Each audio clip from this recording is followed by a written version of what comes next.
ওম তৎসৎ। এবং সকল পৌরুষ সকল বীর্য লক্ষ্য লাভে নিয়োজিত করতে হবে, কিন্তু এই বল প্রয়োগ করার সময়ে তাকে অহরহ মনে রাখতে হবে যে এ বল আমার নয়, সব বল তাঁর, এই শক্তি আমার নয়, সব শক্তি তাঁর। সাফল্যের সময়ে অনুভব করতে হবে এ সাফল্য আমার নয়, তার। অসাফল্যের সময়েও অনুভব করতে হবে এ অসাফল্য আমার নয়, তার।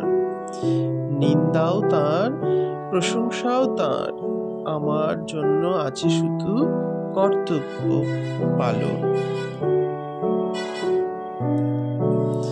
মহাকবি কালিদাস রচিত কুমার সম্ভব মহাকাব্যের পঞ্চম সর্গে মহাদেবকে পতি কামনা করে পার্বতী যখন হিমাদ্রি শিখরে কঠোর তপস্যা করছিলেন, তখন মহাদেব নবীন ব্রহ্মচারী বেশে তপশ্চরণে ক্লিষ্টা ব্রতচারিণী পার্বতীর আশ্রমে আবির্ভূত হয়ে তাকে জিজ্ঞাসা করেছিলেন, হে ব্রহ্মচারিণী, তোমার ক্রিয়া সাধন সমিত ও কুশ দুষ্প্রাপ্য হয়নি তো? তোমার স্নানবিধির জল যথেষ্ট পাওয়া যায় তো?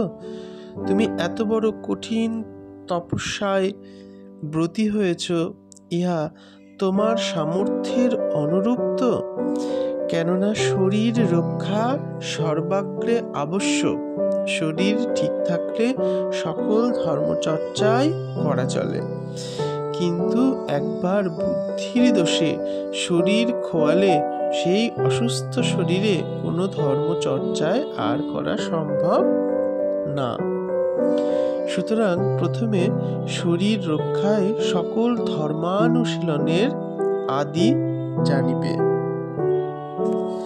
শুধু ভগবৎ সাধনা কেন, যে কোনো কাজে, যেমন পড়াশোনা, চাকরি বাকরি, ব্যবসা বাণিজ্য, সব কিছুতেই উদ্যম, উৎসাহ, পরিশ্রম এবং মনোযোগ দরকার। শরীর যদি অসুস্থ হয়ে পড়ে, তাহলে সমস্ত কাজের পরিকল্পনা বৃথা হয়ে যায়, সমস্ত কাজের স্বপ্ন স্বপ্নই থেকে যায়, বাস্তবে রূপায়িত হয় না, কোনো ঐশ্বর্য সুখ দিতে পারে না।